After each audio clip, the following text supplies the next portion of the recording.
সকলকে নমস্কার। আমরা যেভাবে গীতা তার সুর ও উচ্চারণ, গীতার মূল যে সংস্কৃত শ্লোক, সেই সংস্কৃত শ্লোকের সুর ও উচ্চারণ শিখছিলাম। আমরা গতদিন প্রথম অধ্যায় অর্জুন বিষাদ যোগের ৩৬ নম্বর শ্লোক পর্যন্ত সুর ও উচ্চারণ শিখেছি। আজকে 41 নম্বর শ্লোক পর্যন্ত আমরা সুর ও উচ্চারণ শিখেছি। আজকে আমরা 42 থেকে একেবারে শেষ 47 নম্বর শ্লোক তার সুর ও উচ্চারণ শিখব। কি আছে না আমরা শুনছি এবার। শঙ্করো নরকায়ৈবা, শঙ্করো, এই যে সং দন্তস দাঁতে লাগিয়ে উচ্চারণ করতে হবে। শঙ্করো নরকায়ৈবা, শঙ্করোতে দীর্ঘস্বরে টান, নরকাতে ওইতে, এগুলো দীর্ঘস্বর হ্রস্বস্বর আমরা জানি, বারবার আমরা শিখছি, আমাদের অভ্যাস অনেকটা হয়ে গেছে। তাই আমি বারবার আর হর্ষস্বর আর দীর্ঘস্বরকে আলাদা করে চেনাচ্ছি না, শুধু হর্ষস্বরে একমাত্রা এবং দীর্ঘস্বরে দ্বিমাত্রায় ভেবে উচ্চারণ করব। শঙ্করো নরকায়ৈবা কুলঘ্নানাম কুলস্য চ, কুলঘ্নানাম কুলস্য চ পতন্তি পিতরো হি येषां, পতন্তি পিতরো হি येषां লুপ্তপিণ্ডোদকক্রিয়াঃ, লুপ্তপিণ্ডোদকক্রিয়াঃ।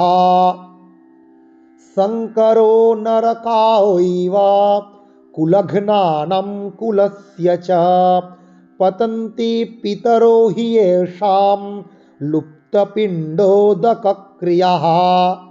এবার 43 নম্বর শ্লোক।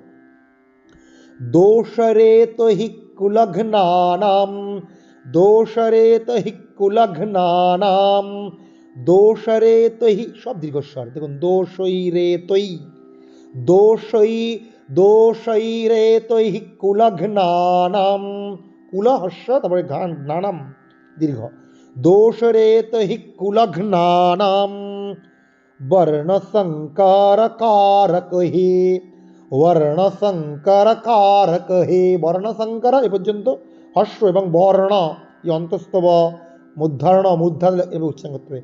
বর্ণসংকারকারক হে উৎসাদ্যন্তে, যে অনেকে উৎসাদ্যন্তে এরম নয়, দয় দয় নয়, উৎসাদ্যন্তে রাজ্যম, রাজ্যম রাজ্যম নয় রাজ্যম, তস্য তস্য তস্য এরকম বলে, তস্য তস্য তস্য উৎস্যা উৎসা উৎসাদ্যন্তে, উৎসাদ্যন্তে জাতি ধর্মাঃ, জাতি ধর্মাঃ কুলধর্মাশ্চ শাশ্বতঃ, কুলধর্মাশ্চ শাশ্বতঃ। উৎসাদ্যন্তে জাতি ধর্মাঃ কুলধর্মাশ্চ শাশ্বতঃ। এবার আমরা 44 নম্বর শ্লোকের উচ্চারণ করব।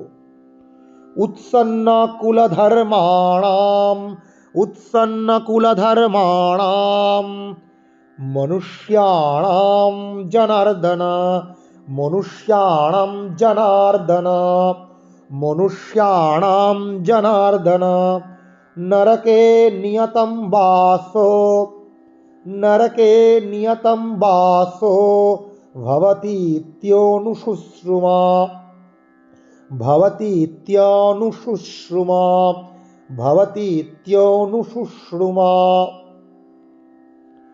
অহোবত মহৎ পাপম, অহোবত মহৎ পাপম কর্তুম ব্যবসিতা বয়ম, অহোবত মহৎ পাপম কর্তুম ব্যবসিতা বয়ম।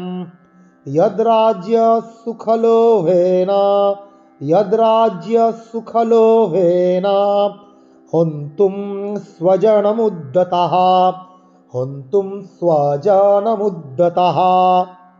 যদ্রাজ্য, যদ্রাজ্য, যদ্রাজ্য সুখলোভেন হন্তুম স্বজনমুদ্যতঃ, হন্তুম স্বজনমুদ্যতঃ। এবার 46 নম্বর শ্লোক। यदि माम प्रतीकारम, यदि ও টান নেই, यदि माम, यदि মাতে টান, यदि माम प्रति, এই তীতে টান, একদম পুরো সাইন্টিফিক। यदि माम प्रतीकारम অশস্ত্রম শস্ত্রপাণয়ঃ। অশস্ত্রম কোনো দীর্ঘস্বর নেই, শস্ত্র দীর্ঘস্বর নেই, পাতে দীর্ঘস্বর, ন মূর্ধন্য উচ্চারণ করবো আমরা। অশস্ত্রম শস্ত্রপাণয়ঃ यदि माम प्रतीकारम अशस्त्रम शस्त्रपाणयः धार्तराष्ट्राः रणे हन्यो धार्तराष्ट्रारणे हन्योस्तन्मे क्षेमातरं भवेत् तन्मे क्षेमातरं भवेत् क्षेमतरं भवेत् কোনো দীর্ঘস্বর নেই, মেতরম। धार्तराष्ट्रारणे हन्योस् तन्मे क्षेमातरं भवेत्। এবার 47 নম্বর একেবারে শেষ শ্লোক। সঞ্জয় উবাচ সঞ্জয় উবাচ एवमुक्त्वार्जुनः सङ्ख्ये एवमुक्त्वार्जुनः सङ्ख्ये एवमुक्त्वार्जुनः सङ्ख्ये रथोपस्थ उपाविशत् रथोपस्थ उपाविशत् विसृज्य सशरं चापम, স দন্তাস এবং তালিব্বাস উচ্চারণ করতে হবে। विसृज्य सशरं चापम शोकसंविघ्नमानसः शोकसंविघ्नमानसः শোকসংবিঘ্নমানসঃ। আমরা এইভাবে গীতা উচ্চারণ করব এবং শেষে আমরা যেটা বলবো সেটাও একবার শিখব। ওম তৎসদিতি ওম তৎসদিতি শ্রীমদ্ভগবদ্গীতাসু